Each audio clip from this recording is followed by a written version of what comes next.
اور ان کی آنکھوں سے آنسو نہیں رکنے والے، ان کے دماغ کی نسیں کام کرنا چھوڑ دے۔ واللہ میرے بھائیوں، ایمان کی طاقت ہے۔ اور آج کیوں پوری دنیا کے یہودی، نصرانی، کافر کیوں مسجد اقصی کی طرف لگے، ان معصوم فلسطینوں کی طرف کیوں؟ کیونکہ فلسطین کے اندر ایسے لوگ پیدا نہیں ہوتے، فلسطین کے اندر ٹک ٹاک کے اسٹار پیدا نہیں ہوا کرتے، فلسطین کے اندر وہ لوگ پیدا نہیں ہوتے جو پورے دن اپنے بالوں کو کلر کر کر گلیوں میں پھرتے ہوں، فلسطین کے اندر وہ بچے پیدا نہیں ہوتے جو اپنے آپ کو عیاشی میں، عیش و عشرت میں زندگی گزارنے کے لیے پیدا ہوئے ہوں۔ نہیں، فلسطین کی مائیں تو میرے عزیز و صلاح الدین ایوبی پیدا کرتی ہے، فلسطین کی مائیں تو عمر بن خطاب پیدا کرتی ہے۔ وہ جگہ ہے بہت اعلیٰ ہے، عمدہ ہے، اور ہمارا ہر ایک ایمان والے کا تعلق مسجد اقصی سے اس وقت تک رہے گا جب تک ہماری نسوں کے اندر خون دوڑتا ہے، جب تک ہم اپنے آپ کو مسلمان کہتے ہیں، جب تک ہمارا تعلق مسجد اقصی سے انشاءاللہ۔ الحمدللہ وکفی وسلام علی عباده الذین اصطفی، اما بعد فاعوذ باللہ من الشیطان الرجیم، بسم اللہ الرحمن الرحیم۔ سبحان الذي أسرى بعبده ليلا من المسجد الحرام إلى المسجد الأقصى باركنا حوله لنريه من آياتنا إنه هو السميع البصير صدق الله العظيم۔ قال النبي صلى الله عليه وسلم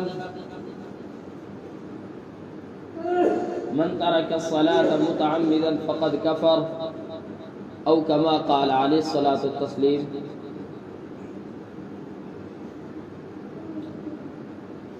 تو پکارے گا تو اے صحن حرم آئیں گے، تو پکارے گا تو اے صحن حرم آئیں گے، اب ابابیلوں کے انداز میں ہم آئیں گے، لے کے ہاتھوں میں صداقت کا علم، لے کے ہاتھوں میں صداقت کا علم۔ یہ الگ بات ہے کہ تعداد میں کم آئیں گے۔ میرے عزیزو، اللہ پاک کا احسان عظیم ہے، اور آسمان اور زمین کے اس خالق اور مالک کا ہمارے اور آپ کے اوپر بے انتہا کرم و فضل ہے کہ اللہ پاک نے ہم کو اور آپ کو ایمان کی دولت سے نوازا ہے۔ اللہ پاک نے ہم کو اور آپ کو وہ بے شمار نعمتیں عطا کی، اور وہ بے شمار لا تعداد نعمتیں اللہ پاک نے عطا کی کہ جن کا شمار نہیں کر سکتے۔ اول تو اللہ پاک نے انسان کے لیے ہی، گرچہ کسی بھی مذہب سے تعلق رکھنے والا ہو، کسی بھی جگہ ماتھا ٹیکنے والا ہو، اپنے آپ کو شرک کے اندر مبتلا کرنے والا ہو یا بغیر شرک والا، اللہ کی ذات کا یقین رکھتا ہو یا نہ رکھتا ہو، کوئی بھی انسان ہو، اللہ پاک نے انسان کے ساتھ ہی احسن معاملہ کیا کہ اس کو انسان بنایا، اور اسی کے ساتھ ساتھ اگر انسان ہے پھر اللہ نے اسے ایمان کی دولت سے نواز دیا۔ اللہ نے اسے وہ نعمت دی جس کے بارے میں قرآن میں کہا ان الدین عند اللہ الاسلام۔ اور تو سمجھو کہ یہ انسان کے ساتھ، پھر ایمان والے کے ساتھ اور بڑا کرم کا معاملہ اللہ نے فرمایا، ایمان کی دولت سے نواز دیا۔ اب میرے بھائیوں، یہاں دنیا میں آ کر، دنیا میں رہ کر صرف ایک ہی بات کی محنت کرنی ہے کہ اللہ نے جو ایمان ہمیں عطا کیا ہے، اور جس دین کے ساتھ، جس یقین کے ساتھ اللہ نے ہماری زندگی گزار دی، اس کو بچا کر دنیا سے آخرت میں لے کے جانا ہے۔ صرف یہ ایک محنت ہے، ایمان جو اللہ نے ہمیں عطا کیا ہے اس کو بچا کے لے کے جانا ہے۔ کیسے بچ کر جاوے گا؟ سوال پیدا ہوتا ہے۔ اس کا بچانے کا ایک آسان طریقہ اور اس کو سمیٹ کر لے جانے کا ایک آسان طریقہ یہ ہے کہ ہم قرآن پر چلنا شروع کر دیں، قرآن کے احکام کو فالو کرنا شروع کر دیں، ان کو ماننا شروع کر دیں، ہماری زندگی قرآن کے اصولوں کے مطابق گزرے۔ رسول اللہ کے بتائے ہوئے طریقے پر، اللہ کے حکموں کو مانے، اللہ کے احکام کو فالو کرے، ان کو مانے، رسول اللہ کے طریقے پر، جس طریقے سے آپ صلی اللہ علیہ وسلم نے بتایا ہم کو اور آپ کو زندگی کو ایسے گزار دی۔ اگر اس سے ہٹ کر زندگی گزار دی، رسول اللہ کے طریقے کو چھوڑ کر زندگی گزار دی، قرآن کے احکام کو فالو نہیں کیا، اللہ کے حکموں کو نہیں مانا، تو یقیناً ایک بڑی ناکامی ہمارا اور آپ کے لیے منتظر ہے۔ آخرت کا وہ منظر ہمارے انتظار میں ہے، پھر بچانے والا کوئی نہیں، جس کے بارے میں قرآن نے کہہ دیا یوم یفر المرء من اخیہ وامہ وابیہ وصاحبتہ وبنیہ۔ وہ ایک ایسا زمانہ ہوگا جس زمانے کے اندر، جس دن کے اندر کوئی باپ بیٹے ساتھ دینے والا نہیں، کوئی بیوی کام آنے والی نہیں، کوئی بیٹا بیٹی کام آنے والا نہیں، ایک دوسرے کو بھاگتے پھریں گے، چھوڑتے پھریں گے۔ اگر تیاری کرنی ہے میرے بھائیوں تو ہم کو اور آپ کو ایمان کو بچا کر مضبوط کر کر لے کے جانا ہے اور اس میدان محشر کے اندر کامیاب ہونا۔ اب فی الحال ضرورت ہے اور موقع ہے ایمان کو مضبوط کرنے کا۔ فی الحال ضرورت ہے کہ ہم اپنی نمازوں کو نمازوں کے طریقے پہ لے کے آ جائیں، اور اس وقت ضرورت ہے اس بات کی کہ ہم اپنی زندگی کو حضرت صلی اللہ علیہ وسلم کے احکام پر گزارنے میں، حکموں پر گزار دیں۔ میرے بھائیوں، اللہ نے ہمیں ایمان والوں کے لیے ایک بہت بڑی قیمت والی اور ایک بے شمار نعمت اللہ نے عطا کی، جس کا ذکر اللہ پاک نے قرآن میں بیان کیا۔ سبحان الذی اسری بعبدہ لیلا من المسجد الحرام الی المسجد الاقصی، کہ پاک ہے وہ ذات، بے نیاز ہے، بے شمار اس کے لیے تعریفیں ہیں، اس ذات کے لیے جس نے رات ہی رات کے اندر اپنے بندے کو، اپنے اس محبوب کو، اپنے اس رسول کو مسجد حرام سے لے کر مسجد اقصی گئے، اور وہ مسجد اقصی جس کے چاروں سمت ہم نے برکت والی بستی بنائی، برکت رکھی ہے، اس لیے تاکہ یہ لوگ ہماری اس قدرت کو دیکھ کر عبرت حاصل کریں۔ معجزہ ہے۔ آپ کو بتا دیا جائے کہ ایمان والوں کا تعلق کیا ہے مسجد اقصی سے۔ مسجد اقصی کہاں؟ فلسطین میں، عرب علاقے کے اندر، پہاڑی والوں علاقوں میں، لیکن اس سے تعلق کیا ہے ایمان والوں کا، جو اپنے آپ کو محمد رسول اللہ صلی اللہ علیہ وسلم کا امتی کہتا ہے، آخر اس کا تعلق ہے کیا مسجد اقصی سے؟ میرے عزیزوں، میرے نوجوانوں، ہر ایک اس مسلمان کا تعلق مسجد اقصی سے ہے جو قرآن کو مانتا ہو، کیونکہ قرآن نے مسجد اقصی کو پکارا ہے، اسری بعبدہ لیلا من المسجد الحرام الی المسجد الاقصی۔ جب تک ہمارا تعلق قرآن سے ہے، جب تک ہمارا تعلق مسجد اقصی سے۔ اور میرے بھائیوں، مسجد اقصی خالی عمارت نہیں ہے، مسجد اقصی خالی بنا دی گئی ایک مسجد نہیں ہے، بلکہ یہ وہ اعلیٰ اور عمدہ جگہ ہے، اس کی طرح کوئی دوسری جگہ ہے ہی کوئی نہیں۔ اس جگہ پر، مسجد اقصی پر، تمام فرشتے، بلکہ یہ کہا جائے تمام انبیاء علیہ السلام کی روحیں جمع ہوئی، آدم علیہ السلام سے لے کر اور آخری نبی تک تمام نبیوں کی روحیں جمع ہوئی، اور اسی جگہ حضرت جبریل علیہ السلام براق سواری کے ساتھ حضرت صلی اللہ علیہ وسلم کو لے کر آئے، اور اس جگہ پر اللہ کے رسول آپ صلی اللہ علیہ وسلم نے تمام نبیوں کی امامت کی۔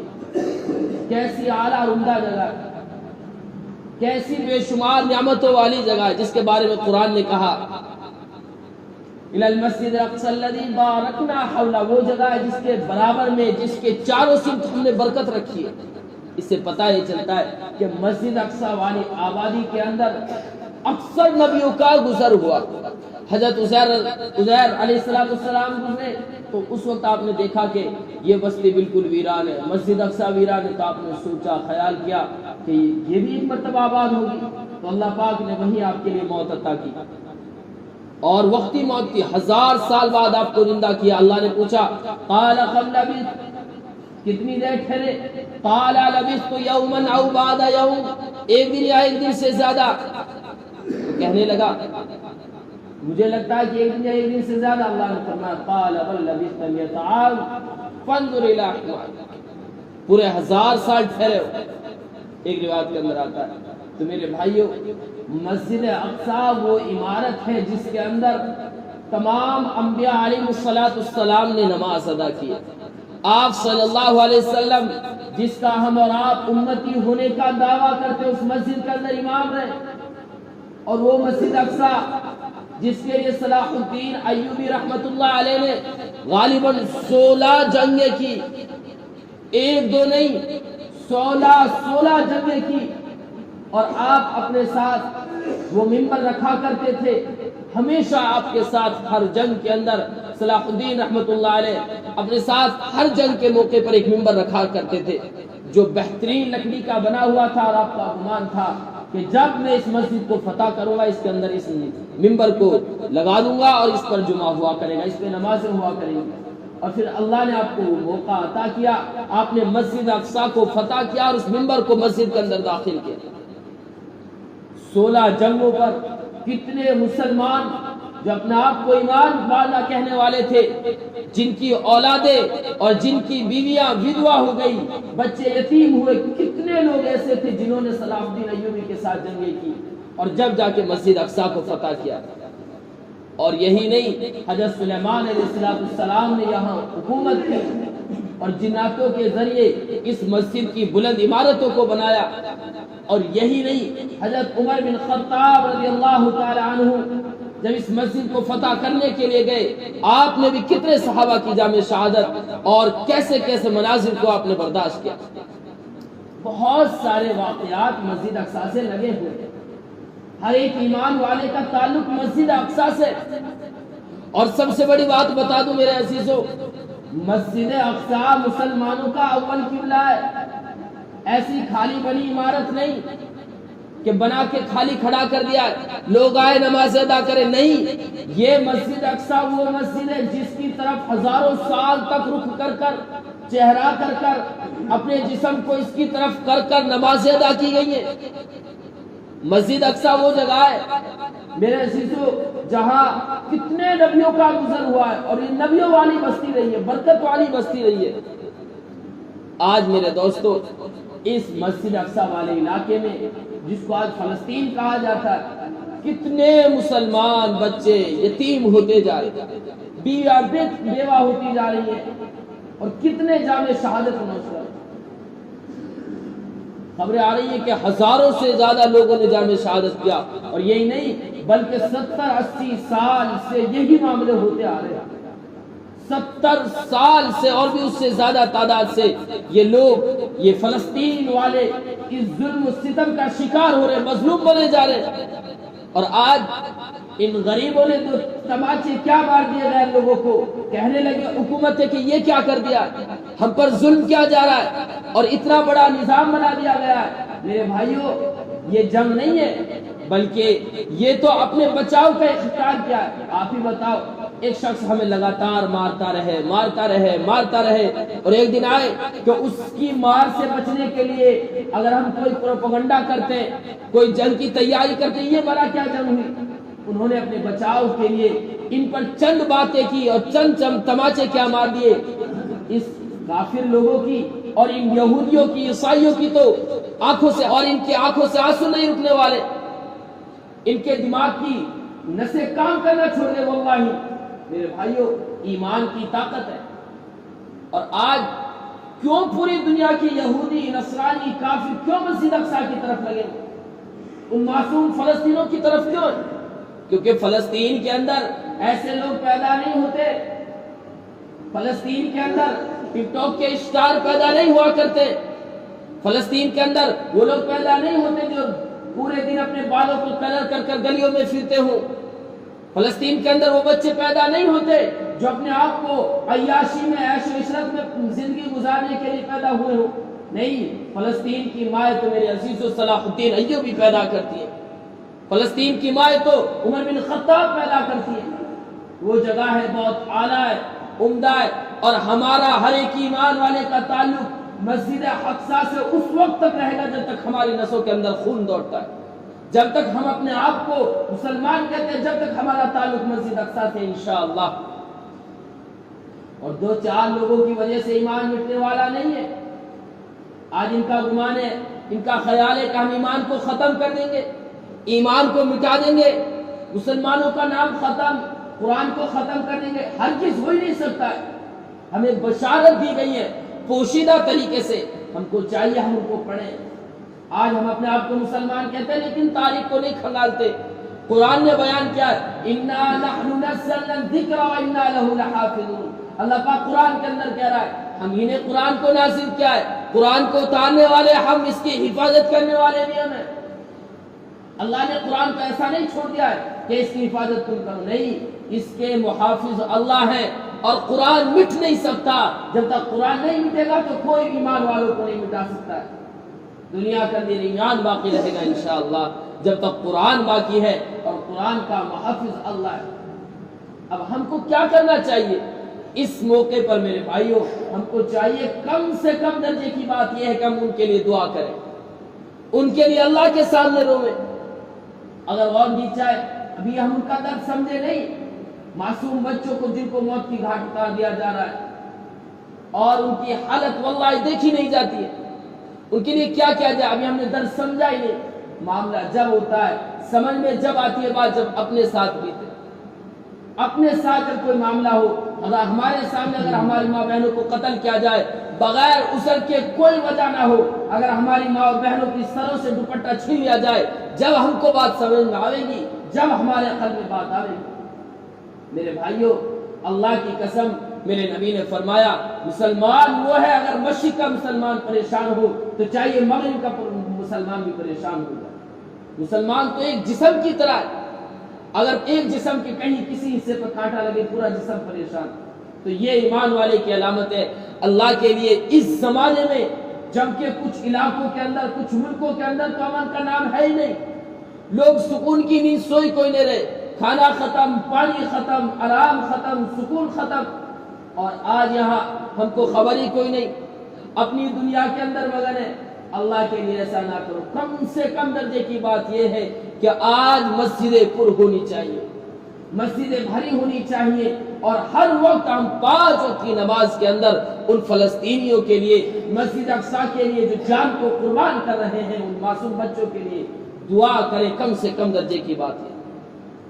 اور آج میرے بھائیوں ان حالات کو دیکھ کر ہمارے اوپر اثر ہوتا کوئی نہیں، خبر رکھتے کوئی نہیں. اللہ کے لیے ایسا نہ کریں. اپنے آپ کو بالکل ایک دم ایمان والا بنا، اسٹرانگ ایمان ہونا چاہیے ہمارا کہ ہم 5 وقت کی نمازیں پڑھیں، اپنے بچوں کو ڈانٹ کر، سمجھا کر، پیار محبت سے مسجد کے اندر لائیں. گھر کے اندر بچوں کو تاکید کریں، بیویوں کو، بہنوں کو تاکید کریں کہ نماز پڑھیں. حالات ایسے نہیں کریں گے نا انشاءاللہ.